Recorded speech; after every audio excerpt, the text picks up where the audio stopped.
When an NFL player hits absolute rock bottom, losing everything in a single violent collision, most would never recover.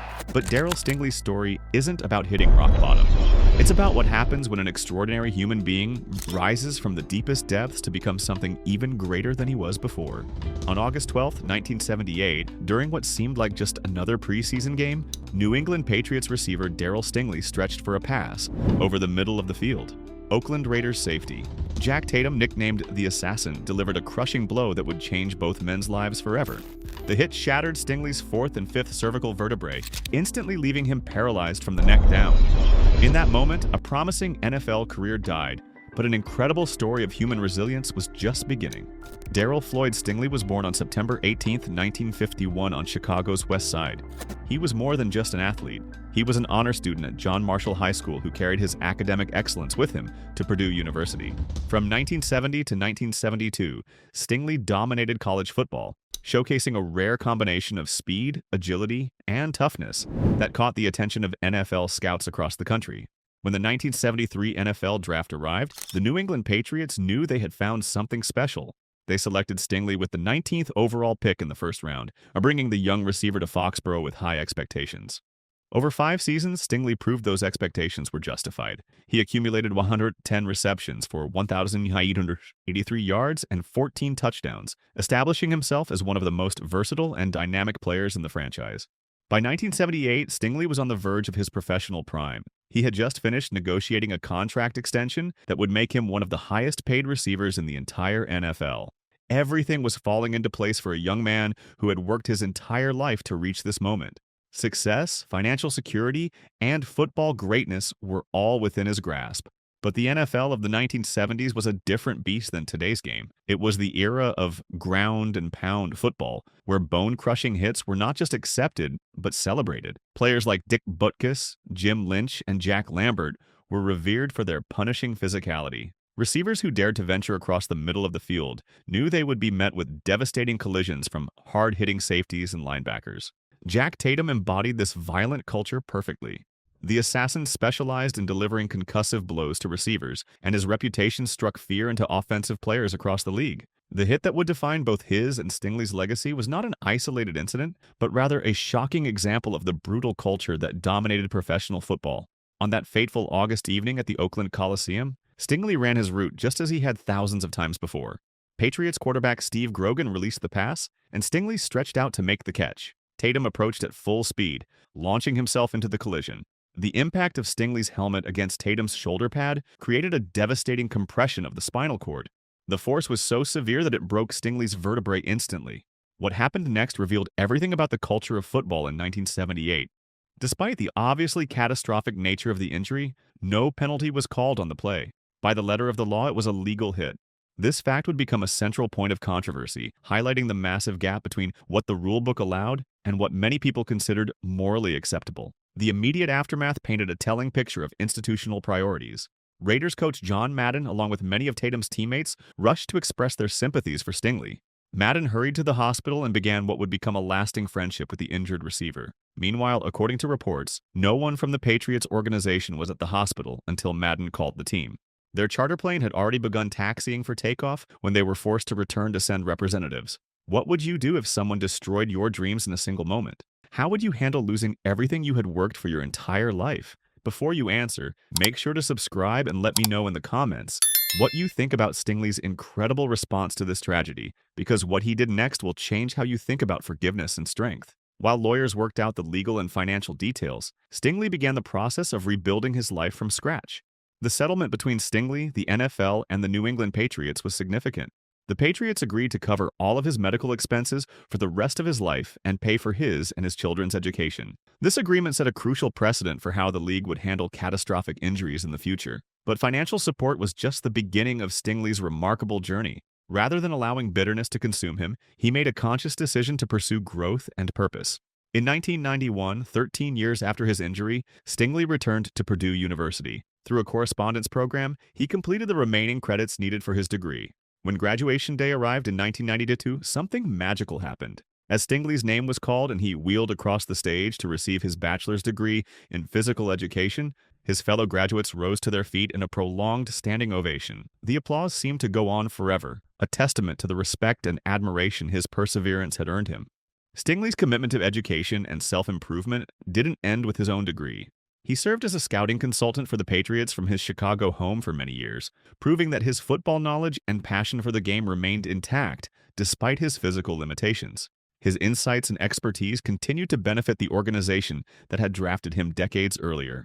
In 1993, Stingley took his desire to help others to the next level by establishing the Darryl Stingley Youth Foundation in Chicago. This nonprofit organization was dedicated to assisting troubled and at-risk youth in his home community. Through this foundation, Stingley transformed his personal tragedy into a resource for communal good, proving that even the most devastating setbacks can become sources of strength for helping others. But perhaps the most extraordinary aspect of Stingley's character was his approach to forgiveness. In a decision that stunned many people, he publicly and spiritually forgave Jack Tatum. This wasn't a moment of weakness or surrender. Instead, Stingley explained that he had to forgive Tatum to remain productive and prevent his mind from being clouded by revenge or animosity. This act of forgiveness was conscious and deliberate. Stingley understood that holding on to anger would only hurt him further, preventing him from achieving the goals he had set for his new life. He chose psychological well-being and productivity over bitterness and revenge. However, despite this profound act of grace, the two men never reconciled, highlighting the enduring complexity of their shared tragedy. While Stingley chose the path of forgiveness and personal growth, Jack Tatum's journey took a different direction. Tatum embraced his nickname, the Assassin, and even titled his 1980 book, They Call Me Assassin. Many people felt that Tatum never showed genuine remorse or offered a personal apology to Stingley. While some sources claim he attempted to visit Stingley in the hospital but was turned away by the family, the fact remains that he never offered a direct, heartfelt apology. Tatum's perspective was clear in his own words. He was sorry that Stingley was hurt but didn't apologize for the way he played football.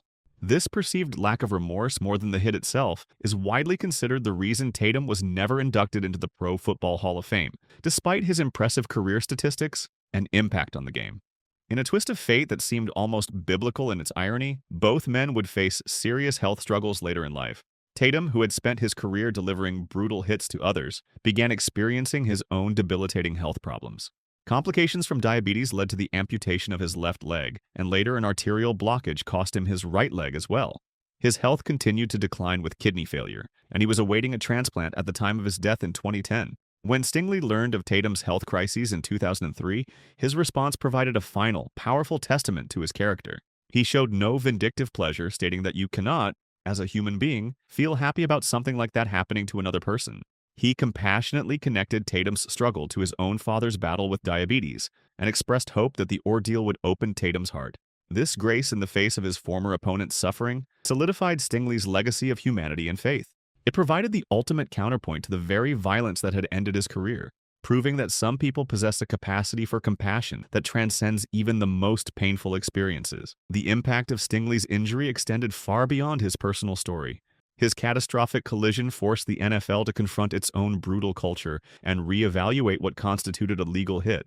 The public outcry following the incident prompted the league to implement significant rule changes designed to protect defenseless players. These new regulations banned all blows to the head or neck of a defenseless player and disallowed players from launching themselves into tackles. While the public often referred to these changes as the Jack Tatum rule, they represented a much broader institutional shift toward prioritizing player protection over pure physical dominance. Interestingly, Stingley himself approved of these changes. He told the Chicago Tribune that the more restrictive officiating opened the game up to allow receivers to get downfield and, paradoxically, made the game more exciting. Even in his support for rule changes, Stingley demonstrated his continued love for football and his desire to see the sport evolve in positive directions. The incident also left lasting emotional scars on both organizations involved. For decades, there was significant ill will between the Patriots and Raiders franchises, with the collision serving as a painful reminder of the sport's capacity for life-altering violence. In 1979, on opening night at Schaefer Stadium, Stingley returned to the field in his wheelchair as the guest of honor. What happened next demonstrated the profound impact his story had on people.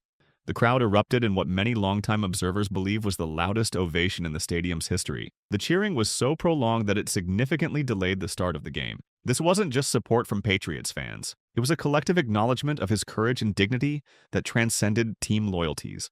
Darryl Stingley died on April 5, 2007, at the age of 55. An autopsy determined that his cause of death was heart disease and pneumonia, complicated by quadriplegia. But his story didn't end with his passing. His son, Derek Stingley Sr., remembered his father as a Superman who, even after being paralyzed, continued to offer wisdom and guidance. The advice Derek Sr. received from his father was simple but powerful. Play the game the way it's supposed to be played, and say a prayer before you walk on the field. This wisdom has been passed down to his grandson, Derek Stingley Jr., who has carried on the family's football tradition, proving that Stingley's positive influence continues to impact new generations.